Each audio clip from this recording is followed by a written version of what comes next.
are thorns. Ugly, sharp, and damaging. Avoided, hated, and cursed. At best, you humans usually keep your distance from us. You avoid us. You think we're a pain. And that's the best. Other times, you come after me and my kind, hack at us, and try to cut us down, or dig us out, or burn us up. But you know, that's nothing compared to some of the things I've seen. Like what I've seen you human beings do to each other. As a matter of fact, that's why we've been asked here, to tell you about what we've seen. And we didn't just see it. We were a part of it. Part of one of the cruelest things you could ever imagine. But one of the most amazing things, too. Please listen. Let me start from the beginning. We were just hanging around on the vine, soaking up the sun, cutting the gentle breeze as it blew by, when we noticed some soldiers coming across the field toward us. We saw them draw their swords as they got closer. Uh-oh, this is it, we thought. But we were right. They hacked and chopped and cut at us. Then they bundled an armload of us into a heavy cloth and hauled us back to the barracks. We were surprised they didn't just set fire to us out in the field. That's what people usually did. But they hauled us back. What's going on? We wondered. The next thing I remember was that someone was taking the branches that held us and was twisting them into a circle. They wrapped us in and out, over and around, until I was dizzy. It looked like we were ready to do something important. And as the men were working, I heard one of them say that they were making a crown. I looked around for jewels and gold, but I didn't see any. The closest thing to a crown shape was, well, us. Now, wait a minute, I thought. Are we going to be the crown? Well, I wanted to ask, but I could not speak. It made no sense. When they finished, those soldiers took us and placed us on this red pillow and took us into the courtyard. Wow. Imagine that, right into the courtyard, the most important government building in the city, at the government's palace. Now, it was hard for us to see since we ended up on the bottom of the crown, pointing down.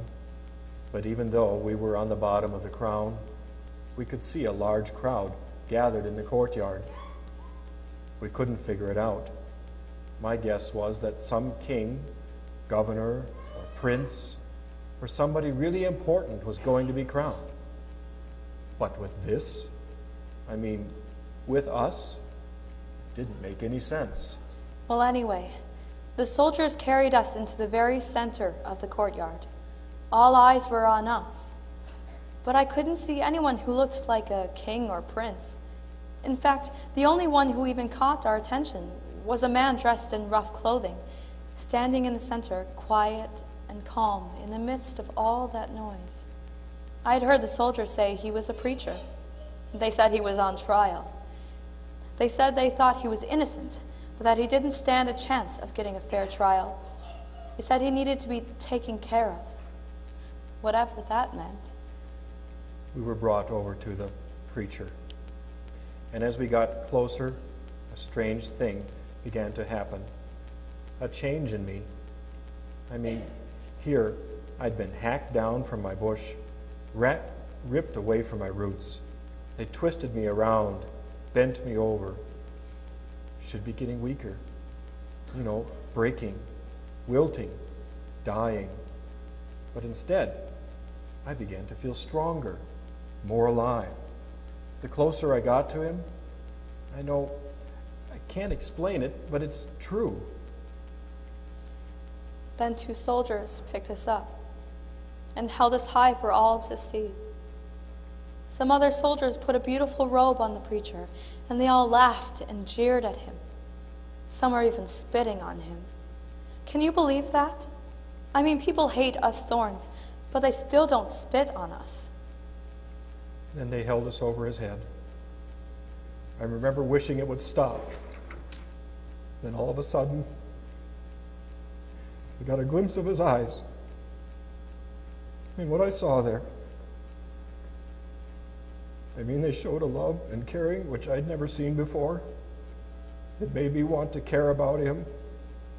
Well, if a thorn could, love him. But I knew what was coming next. And there was absolutely nothing I could do. The men shoved us onto the head of the innocent man. We thorns were pushed into his scalp with such hatred, such ridicule. They drove the crown deeper and deeper. How could they do that? How could humans be so cruel to another human being? Why be so cruel to someone who showed only love in his eyes? What could anyone possibly do to be treated this way? In that split instant, when I was forced into his forehead, something happened. Something changed in me. I was horrified. It was horrible to realize that I was inflicting pain on that innocent man. Then I touched him, and everything changed.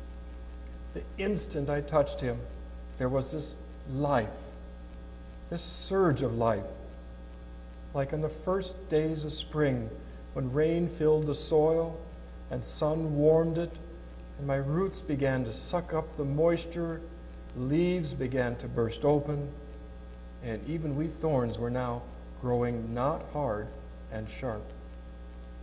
All of a sudden, all that anger, all that horror, it was like we were washed away in spring rains.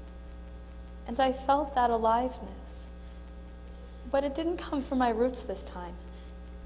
It came from him. It came from that man.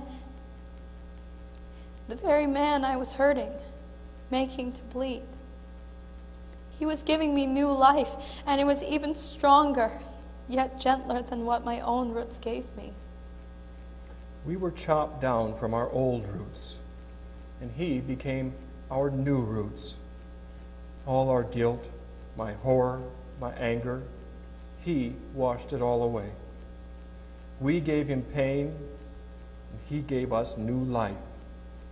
We made him bleed, and he made us alive. He was not like any other human, and he made us different from any other thorns. Those soldiers came that afternoon and chopped us down, carried us away from our old roots. I thought we would die, and I guess we did. I thought we would be used in the worst way, and I guess we were. But he changed all that, and he changed me by a touch. And you humans, it's the same for you. I've seen it. You get even sharper than us thorns, harder and stiffer in your ways than we are. And sometimes you hurt each other worse than we thorns could ever hurt you. Don't you? And you hurt God with your hardness, your stiffness, your sharpness. Your roots are not better than mine were. But he wants to be your roots, your new roots, to take away your hurt, your guilt, your cruelness. It may feel like you are dying, but he wants to be your roots. Remember, I am the vine, you are the branches. He wants you to live with him, walk with him, eat and drink with him. But just think of the changes. You who were sharp and twisted and hard, he will receive you. You who know guilt and horror and anger, he will wash it away. He will give you new life. I just touched him for a moment. You can live with him forever. Think of it. New roots, forgiveness, new life. Life will surge in you. New roots, forgiveness, new life. How blessed you are.